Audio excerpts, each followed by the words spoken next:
Hello, my name is Don and welcome to episode 15 of our Football Manager 2018 Beta Let's Play with Paris Saint Germain.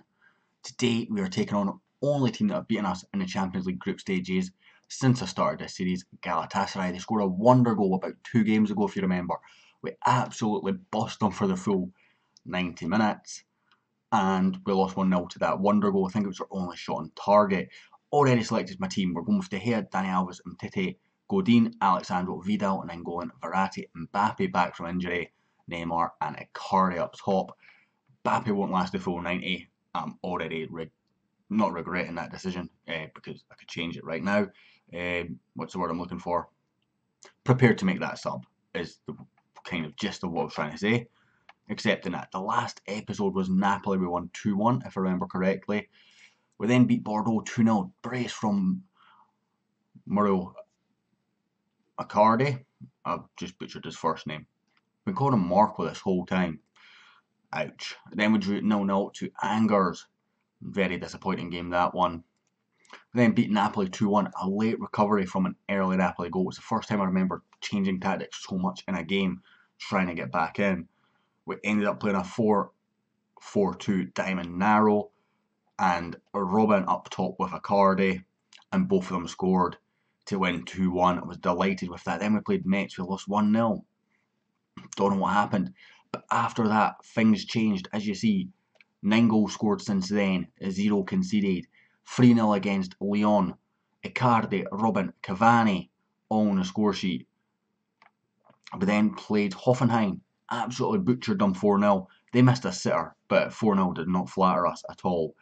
Could have been so much more.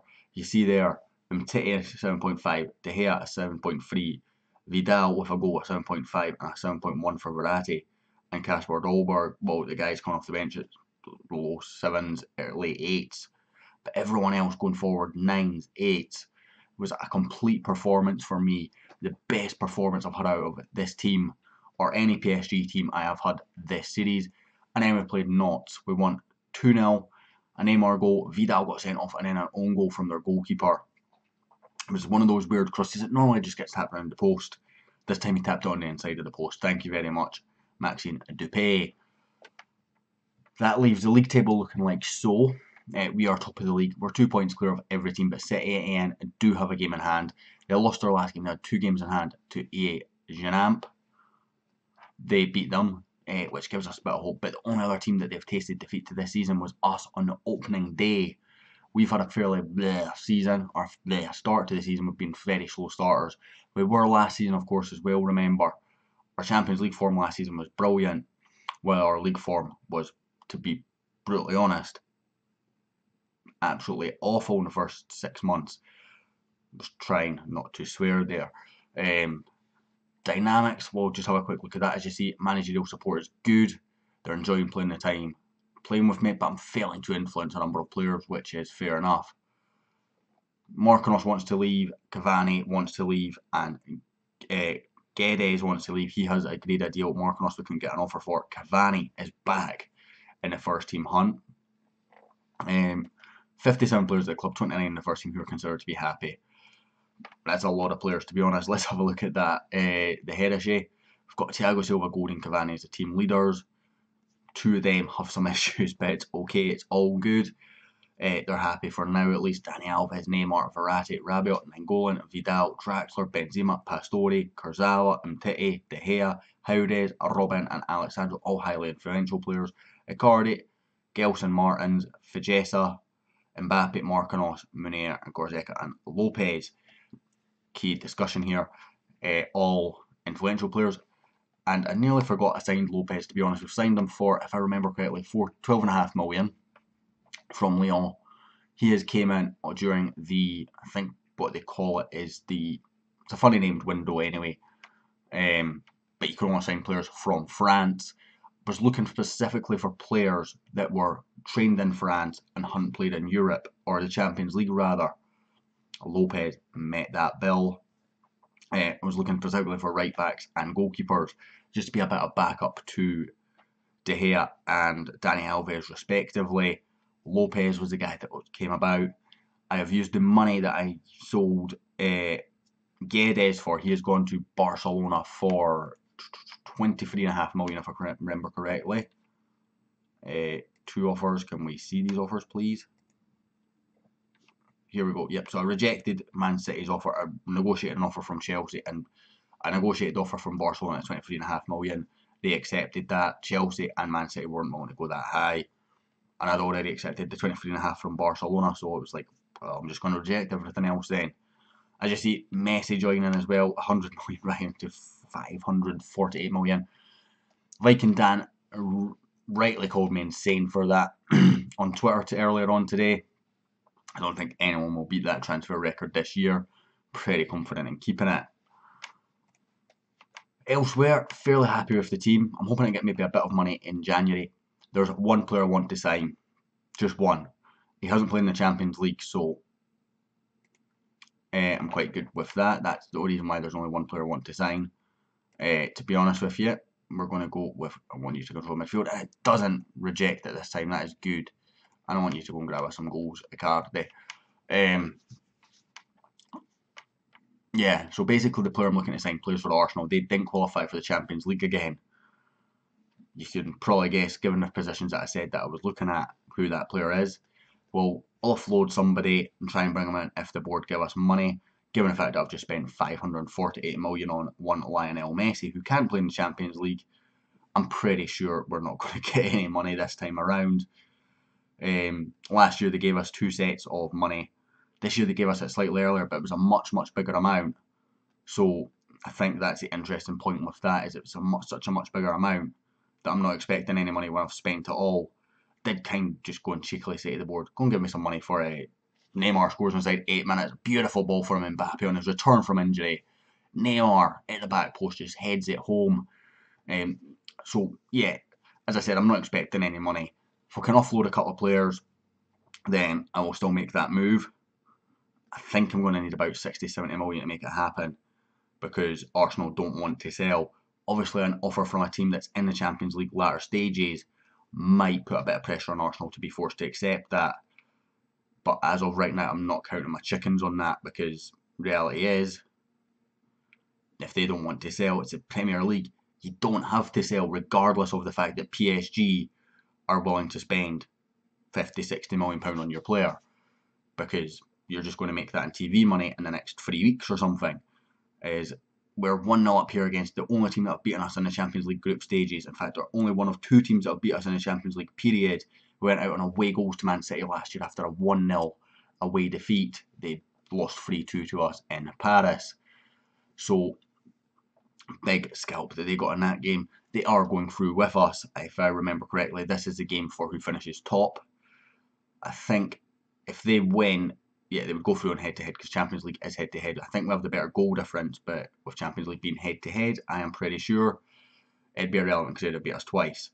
A draw would see us go top, through on top, because we're 3 points clear. As Gary Rodriguez comes in, shoots well wide. Still better chance than any game they had, one in the first half. So yeah, as you see there, 15 points to 9-4. Nobody can catch them, nobody can catch us, other than Galatasaray with a win. Vidal nicks that beautifully, plays it to Icardi. We've got no men forward with him though that I can see on screen. That's a bit frustrating for me. I don't like playing defensive. I like playing a controlled tactic, but it's all good. We didn't get anyone really forward to join him in the attack. He couldn't hold it up against the flooded numbers of the Galatasaray backline, and we still had enough players back to deal with the counter-attack. But Vembe Gomez is being allowed too much space. Given that they're not really throwing men forward here, I'm a bit confused by that, because we should have plenty of men to cover their attacking options. Nainggolan, it's a poor pass. Fernando intercepts that for Galatasaray. Back to Muslera, who I said last time my scouts rated so highly, I nearly signed him over De Gea, because he would have cost a fraction less, and then right as the window started, the scouts went, actually, wait a minute, it's maybe not as good as we think he is. So I then went with De Gea, because I couldn't get Hugo Lloris or Manuel Neuer, as Icardi hits the bar with a header. He has started scoring a couple of headers recently. I said a couple of episodes ago he misses a lot of headers, which isn't surprising. I know he's not maybe the most notorious striker in the air. That's a very poor cross, but somehow we've got I was going to say we've got a chance from it, but couldn't get the ball while it remained in that danger area, and Galatasaray get it clear. 38 minutes gone. Fernando with a free kick on the halfway line. Galatasaray coming forward at us. They've got a few numbers now, but again, they're not really throwing any numbers at us. But Gomez has just gone around Godin like he's not even there. De Gea, I think, might just about have had that covered, but if it snuck in at that near post, he wouldn't have been happy. But Gomez puts it wide, regardless. Half time, 1-0 up in Turkey. Getting maybe a bit of revenge. I always click continue there and it never does anything apart from pause the game. Don't know if that's a bug or whatever. Tell him to guard against complacency. You see Cavani on the bench. Started one. Came off the bench 3 times. He's had a very couple of good games. Benzema has not impressed me for a player I've spent that kind of money on. The issue is if we get a big offer for Cavani, I will accept it. And Benzema will just come back into the fray. Kasper Dolberg's probably above Benzema in terms of selection just now, though, because of how poor he has been. We're going to bring on Cavani. We've not seen him on the video for a while. Icardi's having an absolute horror show with a 6.4. Let's bring on Cavani. Let's see what the big man can do. He was our top goal scorer last season. He deserves another chance, I guess. And he's done well this season. We're going to make a couple of changes here. We're going to bring on Dolberg for Neymar, Gorsteka for Verratti, both of them starting to tire. Dani Alves, and that also means that against my better judgment, Cavani has scored. Against my better judgment, Mbappe stays on for the full 90 on his return from injury. Godin flicked that down, landed perfectly, pretty much an open goal. This is a goal, by the way.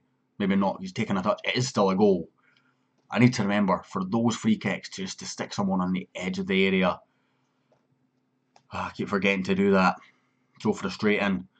I've conceded a few goals like that this year already, and I keep forgetting to just, after the game, go into my tactics, go to all the free kicks, put someone on the edge of the area so they close down that edge of the area ball that the AI is very good at scoring from.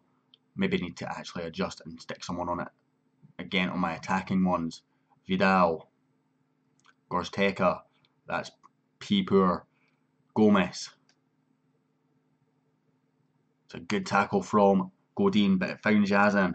The goal scorer falls to Mariano. That's got to be offside. It is. Doesn't even give me the flash of someone has scored. Just offside, no deuce. And we're going to finish top of the group again for the second year running. This year we dropped 3 points. Last year we went through without dropping any. And what for me was a harder group. But that wonder goal in the first game against Galatasaray cost us 3 points here. Either way, we've got a bit of vengeance. Just going to say well done, boys. It was a decent performance, we'll call it that. As you see, Napoli getting beat by Hoffenheim. Did they finish bottom of the group then? They did indeed. So Hoffenheim knocking Napoli out to get the Europa League. Big news there then. Then going injured 5 to 11 days rather. Happy with that. 1.33 for winning the game. When will we come back? I said we'd come back for the Lille game. It's right before the transfer window. We'll know a bit more about what money we're going to have. So we'll do that. Or do we actually come back for this unknown cup game? Because we'll have Messi for that. So we're going to come round for this unknown cup game. It's going to be against a team that's probably about 3 leagues below us. And we'll have Messi playing. Until then, guys, if you liked, a like and subscribe is always appreciated. The growth this past couple of weeks has been phenomenal. Thank you so much for that. But if you continue to support the channel, it means the world to me. And until next time, I'll hopefully catch you then.